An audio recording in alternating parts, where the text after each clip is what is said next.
ஒரு குதிரை நீ, உன்னை தண்ணி ஓடையின் பக்கம் கூட்டிகிட்டு போய் நிறுத்த தான் முடியும். தண்ணி குடிக்க வேண்டியது நீ, உனக்காக நான் குடிக்க முடியாது. உன் தாகம் தீராது. இப்போ நான் ஒரு விஷயத்தை விளக்குறேன் பார். 3 நாட்களுக்கு முன்னால் அலன் மாஸ்க், யார் அவர்? Tesla owner. அதை விட அவருக்கு இன்னொரு பெரிய ஒரு ஐடென்டிட்டி இருக்குது. இந்த உலகத்திலேயே 800 கோடி மக்கள் 850 கோடி மக்கள் இருக்கிற இந்த பூலோகத்தில் பந்து இருக்குல்ல, அதில் முதல் பணக்காரன் அவன் தான். அவன் பண மதிப்பு எவ்வளோ தெரியுமா? நான் 3 நாளுக்கு முன்னால் தான் போய் தேடினேன், எவ்வளோ தாண்டா நீ வச்சுருக்கிறேன்னு. 56 கோடி லட்சம் ஒரு மனுஷன் வச்சுருக்கான்ப்பா. 56 கோடி லட்சம். நான் வந்து விசாரிச்சு சொல்கிறேன் இதை. 56 lakhs crore rupees வச்சுருக்கார். அதுக்கு பெருமதியான சொத்துக்கள், அதற்கான அசையும் அசையா சொத்து, அவ்வளோ பெருமதி அவருக்கு. ஓகே, ஆலன் மாஸ்க் கிட்ட ஒரு கேள்வி கேட்டாங்க. மிரண்டு போனேங்க அந்த கேள்வியை பார்த்து. நான் அதுக்கு அந்த ஆள் சொன்ன பதில் இருக்குல்ல, தெரியும்ப்பா நீ ஏன் இவ்வளோ பணக்காரனாக இருக்கிறேன்னு இப்போ தெரியுதுப்பான்னு நான் முடிவுக்கு வந்தேன். கேள்வி என்ன தெரியுமா? சார், நீங்கள் ஒரு இலக்கை ஃபிக்ஸ் பண்ணுறீங்க சார், ஒரு டார்கெட்டை ஃபிக்ஸ் பண்ணுறீங்க சார். இப்போ உதாரணத்துக்கு 500 மார்க்கா உனக்கு? 10th 500 மார்க்கா? ஆமான்னு சொல்ல. 500 தானே? 500 மார்க்கில் 496 வாங்கணும்னு நீ முடிவு பண்ணிட்டேன்னு வச்சுக்கோயேன். நீ முடிவு பண்ணியிருக்க, சரியா? நீ ஃபிக்ஸ் பண்ணிட்ட. ஓகே, ஆலன் மாஸ்க் கிட்ட கேட்குறாங்க, என்ன கேள்வி பாரு. நீ ஒரு இலக்கை ஃபிக்ஸ் பண்ணிட்டீங்க, அந்த இலக்கை அடைவதற்கு உங்களுக்கு நீங்களே தர மோட்டிவேஷன் என்ன? ஆலன் மாஸ்க் சொன்ன பதில் என்ன தெரியுமா? உங்கள் கேள்வி எனக்கு புரியவில்லை. இல்லை சார், நீங்கள் ஒரு இலக்கை நிர்ணயிச்சிட்டீங்க சார், அந்த இலக்குக்கு போக முடியாதபடிக்கு உங்கள் தடைகளை நீக்கிறதுக்கு உங்களுக்கு நீங்களே மோட்டிவேட் பண்ணிக்கிறீங்கல்ல, அது என்னது சார்? ஜென்ரலாக எல்லா குழந்தைங்களும் கேட்குற கேள்வி. படிக்கணும்னு உட்கார்ற மேடம், படிக்க முடியல மேடம். சும்மா ரீல்ஸ் பார்க்கலான்னு உட்கார்ற மேடம், ஒரு நாள் முழுக்க போயிடுது மேடம். கேட்குறீங்களா? 10 நிமிஷம் படிக்க முடியல, 3 மணி நேரம் ரீல்ஸ் பார்க்க முடியுது. இதே கேள்வியை தான் மாற்றி சொன்னாங்க ஆலன் மாஸ்க் கிட்ட. நீ படிக்கணும்னு உட்காந்துட்ட, உன்னை படிக்க விடாமல் ஏதோ ஒன்று தடுக்குது, அதை எப்படி நீ வந்து மீட் அவுட் பண்ணுறேன்னு கேட்குறாங்க ஆலன் மாஸ்க் கிட்ட. ஆலன் மாஸ்க் அந்த பதில் சார், அவர் சிம்பிளாக சொல்லிட்டு போயிட்டாருங்க, உங்கள் கேள்வி எனக்கு புரியவில்லை. இல்லை சார், உங்களுக்கு புரியுது, நான் கேட்குறது வேணால் தப்பாக இருக்கலாம், உங்களுக்கு என்ன புரியுதோ அதுக்கு பதில் சொல்லுங்கள் சார். அவன் தந்த பதில் என்ன தெரியுமா? நீ தானே அந்த இலக்கை ஃபிக்ஸ் பண்ண,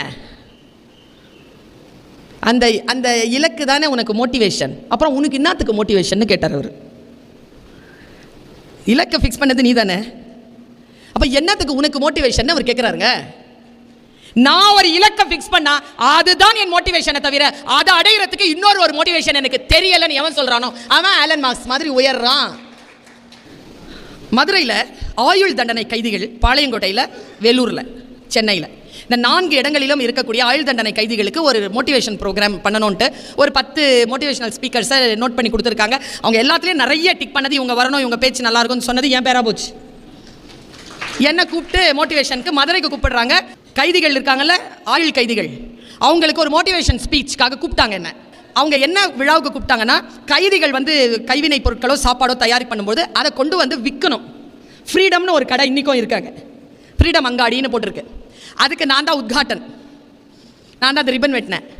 இந்த டிஜிபியாக அப்போது அந்த சிறைக்கான டிஜிபியாக இருந்தவர் மிஸ்டர் அம்ரீஷ் கெஜ்ரிவால் அப்படிங்கிற ஒருத்தர், நல்ல ஒரு 6'3" இருப்பார் அவர், ஹைட், வடநாட்டுக்காரர், தமிழ் பேசுவார், ஓரளவுக்கு புரிஞ்சுக்கிறார். ஆனால் அவர் ரொம்ப ஆச்சரியப்பட்டார், உங்கள் பேச்சு அவ்வளோ பேர் சொன்னாங்க மேடம். வந்து ப்ரோக்ராம் ஆரம்பிக்கும் பொழுதே மணி 6:30. அவர் பேசி முடிய நான் பேசுகிறேன் 7:30, 7:40 ஆகுது. 7:40க்கு நான் கிளம்பி ஆகணும், ஏன்னா 8:30 மணிக்கு எனக்கு ஃப்ளைட். வெளியில் வரணும். அன்றைக்கி தெற்கு மாட வீதியில் விழா. சிறையிலிருந்து அங்கே ஏர்போர்ட்டுக்கு போகிறதுக்கு 40 minutes ஆகும். ஆனால் ரொம்ப ரஷ். உடனே என்ன தெரியும் பண்ணார், அந்த எஸ்பி, அங்கே இருந்த எஸ்பி, ஜீப் எடுப்பா அப்படின்னார். நான் பேசி முடிக்கிறேன் 9:45. நான் 20 minutesல போனால் தான் 20 நிமிஷத்தில் இது கதை மூடிடும். ஏர்கிராஃப்ட் கதவு முடியும், அப்புறம் உள்ளே போக முடியாது. மேக்ஸிமம் 25 மினிட்ஸ் இருக்குது. வண்டி எடுப்பானார். வண்டி எடுக்கிறோங்க. நான் இதை பதிவாயிட்டு இருக்கு, நான் சொல்கிறேன், குழந்தைகளை ஒன்றுமே இல்லை, குழந்தைகளை படிச்சிருங்கிற இவங்க சொல்கிறாங்க, அவங்க சொல்கிறாங்க, அம்மா சொல்கிறாங்க, அப்பா சொல்கிறாங்க, திறந்து உட்காந்து படி. நீ பார், படித்தா என்ன நடக்கும்ன்றத சொல்கிறேன். அங்கே மிஸ் பண்ணிட்டேன்னு வச்சுக்க, ஏன் நீ என்ன மிஸ் பண்ணுறனே தெரியாத விஷயங்களை மிஸ் பண்ணுவே நீ. பாரு, வண்டி எடுப்பானார் எஸ்பி. வண்டி எடுத்தாங்க. டிரைவர் உட்காராருங்க டிரைவர் சீட்டில். எஸ்பி சார் போய் முன்னால் உட்காராருங்க. எஸ்பி சார் முன்னால் உட்காந்து பின்னால் யாரும் உட்கார முடியாதுங்க, ஆஸ் பர் ப்ரோட்டோகால். ரொம்ப விஐபியாக இருந்தால் தான் உட்கார முடியும். முன்னால் உட்காராரு எஸ்பி. உட்காருங்க மேடம் அப்படின்னாரு. நான் பின்னால் உட்காரேன் சார். முழு கூட்டம், இந்த மாதிரி கூட்டம் இப்படி போயிட்டுருக்கு தெற்கு மாட வீதியில். என்னுடைய அந்த ஜீப்பை அந்த கூட்டத்துக்கு நடுவில் இப்படி கொண்டு வர்றார் எஸ்பி சார். பக்கத்தில் 2 பேர் வந்து புல்லட்டில் டிஎஸ்பி, புல்லட்டில் எஸ்கார்ட்ஸ் வராங்க. என்னை கொண்டு போய், நான் அந்த ஃபோட்டோஸ் இருந்தால் சாருக்கு வந்து நான் ஷேர் பண்ணுறேன், நீங்கள் குரூப்பில் இருந்தீங்கன்னா நீங்கள் பாருங்கள். அது போயிட்டுங்க, நான் நிற்கிறேன். 8:05 உள்ளே போயாச்சு. கெஜ்ரிவால் சார் முன்னால் நிற்கிறார், Amrish Kejriwal. Madam, thank you so much for your participation, please come madam அப்படின்னாரு. உள்ளே போகிறோம். ஃப்ரீயாக சீக்கிரமாக, என்னோட சூட்கேஸில் ஒன்றும் எலக்ட்ரானிக் ஐட்டம்ஸ் இல்லை, சீக்கிரமாக ஃப்ரீ ஆகிடுச்சு. அப்போ எஸ்பி சாரில் have a nice trip madam அப்படின்ட்டு சொல்லி போனார். அப்போ டிஎஸ்பியாக இருந்த டிஎஸ்பி, அவருடைய கேடர் என்னன்னு தெரியல, முத்துப்பாண்டின்னு ஒரு போலீஸ் ஆஃபீஸர். அவர், மேம் ஒரே நிமிஷம் மேம் அப்படின்னாரு. சார், இந்த காட்சி இல்லை மேடம், இதை நான் என் மகளுக்கு சொல்ல போகிறேன் மேடம். என்னது சார்ண்ணே? நீங்கள் யார் மேடம்? உங்களுக்காக கெஜ்ரிவால் சார் நிற்கிறாரு, உங்களுக்காக எங்கள் எஸ்பி சார் வந்து முன்னால் சீட்டில் உட்காந்துட்டு வராரு, உங்களை கூட்டிகிட்டு வந்து மரியாதையாக நாங்கள் வந்து ஒரு இடத்துல கொடுக்குறோம். எங்கள் துறையில் ஹையர் போஸ்ட்டில் இருக்கிறவங்க உங்களுக்காக நின்று இவ்வளோ பணியாற்றி இருக்கிறாங்க. நீங்கள் யாருன்னு யோசிச்சு பார்த்தேன் மேடம். நீங்கள் யாருமே இல்லை மேடம், உங்களுக்காக இல்லை மேடம் இந்த மரியாதை, நீங்கள் படித்த படிப்புக்கு தான் மேடம் இந்த மரியாதை. படிச்சிருங்க குழந்தைகளை. அதனால தானே காமராஜர் சொன்னார், படிப்பா. நான் இந்த காமராஜர் விழாவில் சொன்னேங்க, இந்த வாட்டி திருப்பத்தூரில் சொன்னேங்க, யாரும் அவரை படிக்காத மேதைன்னு மட்டும் சொல்லக்கூடாது. நாமெல்லாம் படிக்கணுங்கிறத படித்து வச்சிருக்கிற படித்த மேதாவர். யாரும் அவரை படிக்காத மேதைன்னு மட்டும் சொல்லாதீங்க. அவர் ஒன்றும் கருப்பு காந்தி கிடையாது. கருப்பு என்பது என் தேசிய நிறம், அது என் சுயமரியாதை. அது என் தாய் தகப்பன் உழைப்பாளர்களாக இருந்தால் என்னுடைய நிறம் கருப்பாகத்தான் இருக்கும். அது என்னுடைய மரியாதையின் அடையாளம். அது அதற்காக அவரை அந்த பெயர் கொண்டு அழைக்க வேண்டிய அவசியம் கிடையாது. அவர் இந்த தென்னாட்டின் காந்தி என்று வேண்டுமானாலும் சொல்லிக் கொள்ளுங்களே தவிர அவர் கருப்பு காந்தி கிடையாது. இன்னைக்கு இருக்கிற குழந்தைகள் கிட்ட பணிவு இல்லை. கோச்சிக்காதீங்க. எங்கள் அம்மா அப்பா கிட்ட நாங்கள் காட்டின பணிவை நீங்கள் உங்கள் அம்மா அப்பா கிட்ட காட்ட மாட்டேங்கிறீங்க. ஆமாம், சுருதி உயரவே கூடாது. அம்மா கூப்பிட முடியுமா? பொல்லேர்னு ஒன்று விழும். என்ன கத்துற பா? பணிவை தான் சொல்லுவோம். இன்னைக்கு எங்கேயோ போகுது சுருதி. நமக்கு முன்னால் பெரியவர்கள் வருகின்ற பொழுது பணிவை காட்டுங்கள். பணிவு என்பது ஆயுதம். ஒன்றும் இல்லை, இந்த பெரியவங்க கிட்ட ஒரு சின்ன ஜெஸ்டர் காட்ட அள்ளி கொடுத்துருவாங்க. என்ன அப்படின்னா முடிஞ்சு போச்சு, போன்றுவாங்க. பணிவுடன் இரு. எங்கள் அம்மாட்ட நான் பணிவாக இருக்கிறேன். எங்கள் அம்மா எல்லா நகையும் எனக்கு கொடுத்துருச்சு, ஆயுதம். ஆனால் நகை மட்டும் இல்லை, எங்கள் அம்மா என் கூட தான் இருக்காங்க. அதை விட பெருசு என்ன? அன்பாக இருப்பதும் பணிவாக இருப்பதும் மிகப்பெரிய சக்தி நிலை குழந்தைகளை. இப்போவே மனசில் நினச்சிக்கிட்டீங்கன்னு வச்சுக்கோங்க, பிரபஞ்சம் உங்கள் முன்னால் தலை சாய்க்கும். அதிகப்படியாக பேசுகிறேன்னு நினைக்கிறேன். நான் அதிகப்படியாக பேசல. என் மனசில் உன் வயசில் ரொம்ப ஆசை, எனக்கு பயங்கர ஆசை இருக்குங்க எனக்கு. ஏன்னா படிச்சுக்கிட்டே இருப்பேன்ல, ப்ரோக்ராம்ஸ்க்கு போய்கிட்டே இருப்பேன்ல. 15 இயர்ஸ்லலாம் ஃபயராக இருப்பேன் நான். நீ கேள, நீ கேள, நீ கேளலாம் கிடையாது. எங்கள் அப்பா பெரிய ஆஃபீஸராக இருந்து பிஸ்னஸ் லாஸில் நாங்கள் வாழ்ந்து கேட்ட குடும்பமாக மாறிட்டோம். எங்கள் அப்பா ஆஃபீஸை நான் 5ஆம் கிளாஸ் படிக்கும்போது 10 வயசில் பார்த்துருக்கேன். நான் நினைப்பேன், நானும் பெரிய ஆளானா இந்த மாதிரி ஆஃபீஸ் எனக்கும் இருக்கும். 10th ஸ்டாண்டர்டில் அதுக்கு நான் உருவமே கொடுத்துட்டேன். இவ்வளோ பெரிய ஹால், 4 அடி 4 அடிக்கு ஒரு மெரூன் கலரில் டேபிள், பெரிய கருப்பு சேர், அதில் ஒயிட் டவல், எனக்கு முன்னால் ஒரு 20 சேர். வெளியில் வந்தேன்னா ஒரு 3 அலுவலக பணியாளர்கள், எனக்கு முன்னால் ஃபைல் எடுத்துகிட்டு போகிறதுக்கு ஒருத்தர் ஒயிட் ஷர்ட் போட்டுட்டு. வெளியில் வந்தேன்னா போர்ட்டிகோவில் ஒயிட் கலரில் ஒரு கார். கனவு பார்த்தேன்னா, இப்போ நீங்கள் எல்லோரும் மதுரைக்கு வாங்க, என் ஆஃபீஸ் அப்படி தான் இருக்குது. அப்படி தான் இருக்குது. 4 நாள் ஆச்சு எனக்கு இன்னோவா கார் கொடுத்து நிற்கிதாங்க. நான் ஒன்றும் நல்ல ஸ்டூடியஸான பொண்ணெல்லாம் கிடையாது. 58 மார்க் தான். ஆனால் என்ன வாழ்க்கையில் எம்ஏ முடிக்கும் போது யூனிவர்சிட்டி ரேங்க் நான் தாழ்ந்தே கிடக்கல. அடுத்த அடுத்த அடுத்த அடுத்த ப்ரோக்ரஸ் காட்டுங்கிறேன் நான். இன்னைக்கு இருக்கிற மாதிரி நாளைக்கு இருக்காத, நாளைக்கு வளர்ந்து காட்டு. இது போதும்னு நிற்காத, அடுத்தது என்னன்னு யோசி.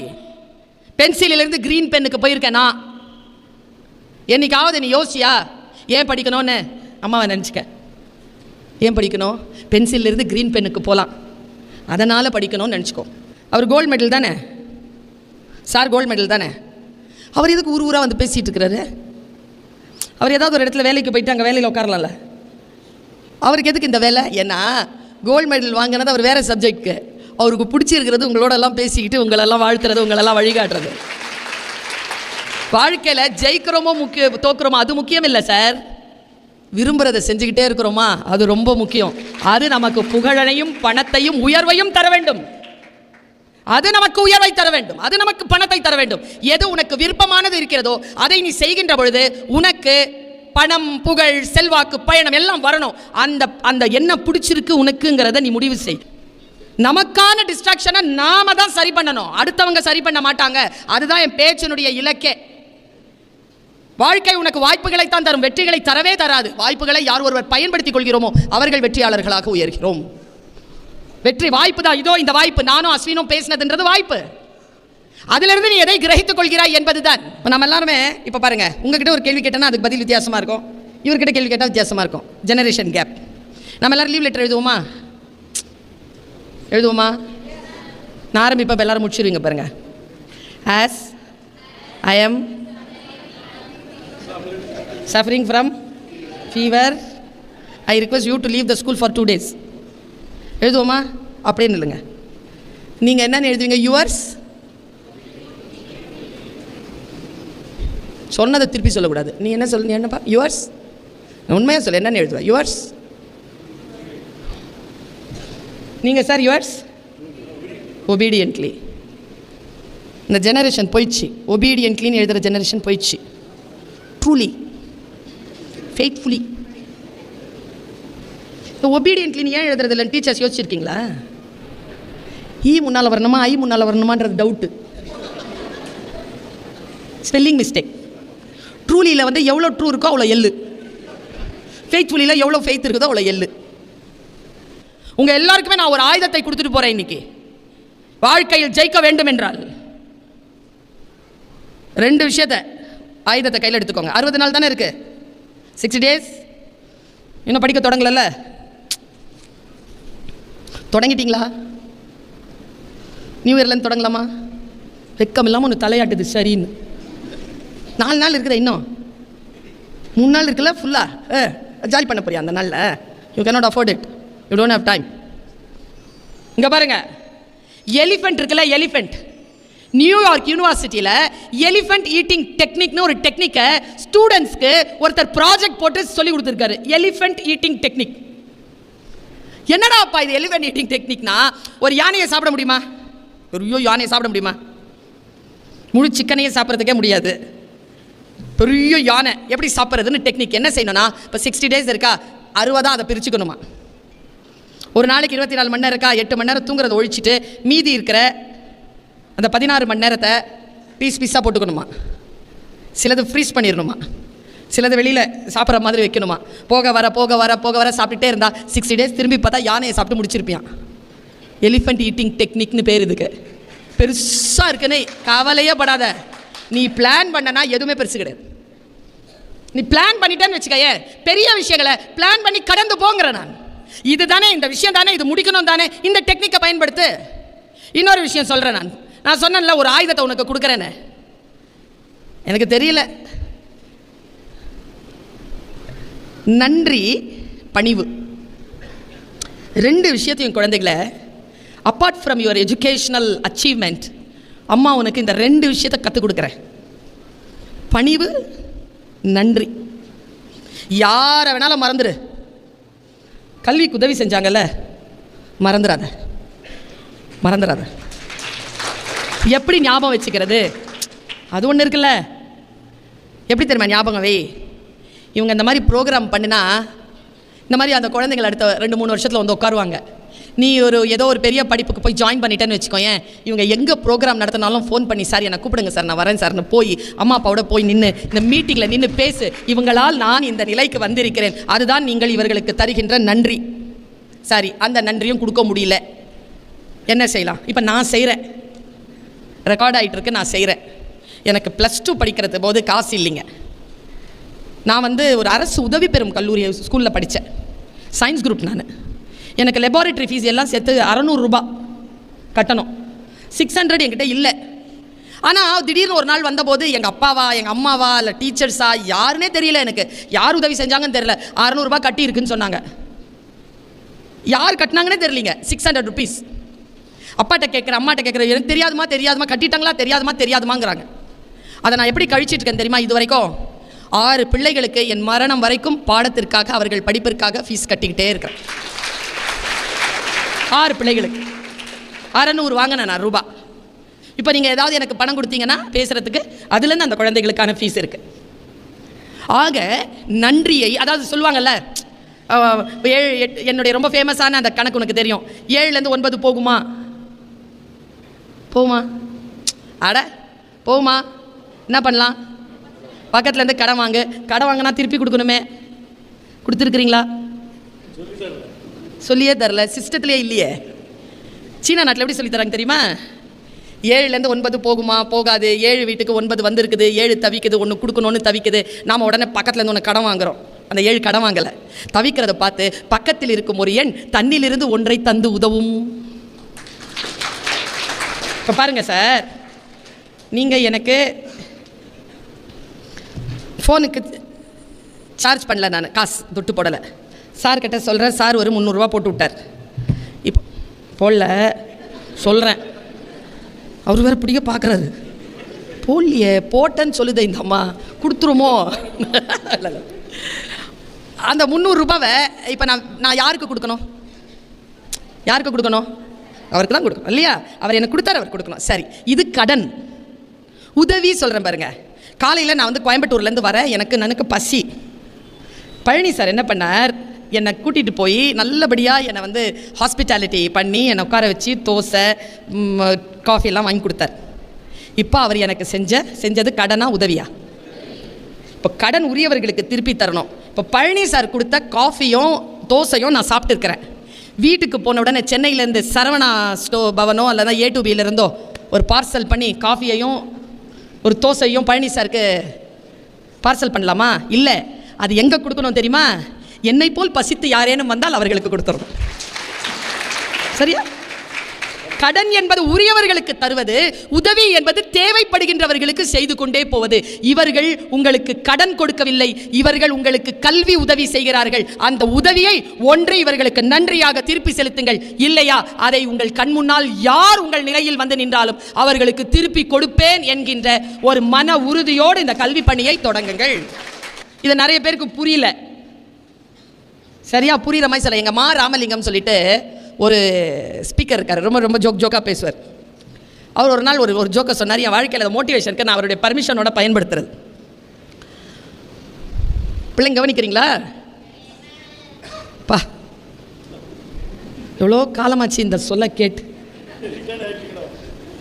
சொல்கிறேன் சார், இன்னும் 8 வருஷம் இருக்கு உங்கள் வயசுக்கு வர்றதுக்கு. அவர் சொன்னது அந்த ஜோக், ஒரு 3 பேர் இருந்தானா, அந்த 3 பேரில் 3 பேரை சேர்ந்து சாப்பிடுவானுங்களாம். அப்படி சாப்பிடும்போது ஒருத்தன் இட்லி கொண்டு வரானா 10 வருஷமாக, ஒருத்தன் தயிர் சாதம் கொண்டு வரானா, ஒருத்தன் சப்பாத்தி கொண்டு வரானா. 3 பயலுக்கெல்லாம் முடிவு பண்ணிட்டானுங்க, டேய் பொண்டாட்டிங்கிட்ட சொல்லுவோம்டா, என்னடா இது ஒரே இட்லியாகவும் தயிர் சாதமாகவும் சப்பாத்தியாகவும் இருக்குது, சரி ஒரு ஸ்லிப்பில் எழுதி வச்சுருவோம்டா, நாளையிலேருந்து 10 நாள் டைம், டிஃபன் பாக்ஸில் சாப்பாடு மாறலைன்னா நான் 10வது மாடியிலேருந்து குதிச்சிருவேன்டான்னு. ஒருத்தன் சொன்னால் நான் 8வது மாடியிலேருந்து குதிச்சிருவேன், ஒருத்தன் 3வது மாடியிலேருந்து குதிச்சிருவேன். ஸ்லிப் எழுதி போட்டானுங்க. 10 நாள் ஆச்சுங்க. வீட்டில் இருக்கிற மனைவிமார்கள் சாப்பாடை சேஞ்ச் பண்ணலையா. 10வது நாள் திறந்து பார்க்குற ஒருத்தன் இட்லி நேராக 10வது மாடியில் போய் விழுந்துட்டான், மானஸ்தன். அடுத்தவன் திறந்து பார்த்துருக்கிறான், அதே தயிர் சாதம். 8வது மாடியிலேருந்து போய் அவனை விழுந்துட்டான், அவனை வயிறா கேட்காரன். இந்த சப்பாத்தி திறந்து பார்த்தானா ஒருத்தன், சரி இவங்க 2 பேருமே சொன்னபடி செஞ்சுட்டாங்க, நாம செய்யலாம் அது சரி வராதுன்னு அவனும் போய் குதிச்சிட்டான். 3 பேரும் ஆஸ்பத்திரியில் கிடக்கிறானுங்க. அழூரா இட்லி, ஐயோயோ எனக்கு இப்படி செய்வீங்கன்னு தெரிஞ்சிருந்தா நான் மாற்றி கொடுத்துருப்பேனே. அந்த தயிர் சாதம் அழுவுது. இந்த சப்பாத்திக்காரனை பொண்டாட்டி மட்டும் டெட் பாடியை இப்படி பார்த்துக்கிட்டே இருக்குதான், அழுவே இல்லை. அது இந்த நர்ஸ் வந்து கேட்குதான், எல்லாரும் அழுகுறாங்க நீ அழுவலியான்னு. இல்லை மற்றவங்க டிஃபன் பாக்ஸ் எல்லாம் அவங்கவுங்க ஒய்ஃப் தான் கட்டுவாங்க, இந்த ஆள் டிஃபன் பாக்ஸை 10 நாளாக இந்த ஆள் தானே கட்டுறான், இந்த ஆள் தானே சப்பாத்தி போடுறான், இவன் ஏன் உழுந்தான்னு. உன் இலக்க நீ தானே மாற்றணும், உன் வேலையை நீ தானே செய்யணும். இன்னைக்கு சொல்கிறேன் குழந்தைகளை, நீங்கள் போய் வீட்டில் போய் எழுதி வச்சுக்கோங்க. The only person under the sky will help you is you.